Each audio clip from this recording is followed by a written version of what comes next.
కరీంనగర్లో వైద్య కళాశాల ఏర్పాటు చేస్తామని ముఖ్యమంత్రి ఇచ్చిన హామీని నెరవేర్చాలని డిమాండ్ చేస్తూ మాజీ ఎంపీ పొన్నం ప్రభాకర్ కరీంనగర్లో ఆమరణ దీక్షకు పూనుకున్నారు. ఇందిరా చౌక్లో ఆమరణ దీక్షకు అనుమతిని పోలీసులు నిరాకరించడంతో తన ఇంటి ఎదుటనే దీక్షకు శ్రీకారం చుట్టారు.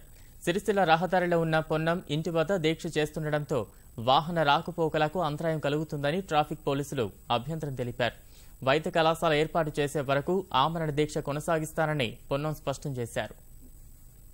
ముఖ్యమంత్రి గారిని మరొకసారి విజ్ఞప్తి చేస్తా ఉన్నాం. మీరు 3 సంవత్సరాల క్రితం కరీంనగర్కు వచ్చినప్పుడు మెడికల్ కాలేజీ ప్రకటించారు.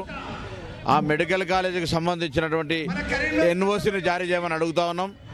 ఆ ఎన్ఓసీ జారీ చేసినట్టయితే మీకు మేమే స్వయంగా అభినందనలు చెప్తాం. పోలీసులు అనేక ఆంక్షలు పెట్టినా మా ఇంట్లోనే వేదిక చేసుకొని చేస్తా ఉన్నాం.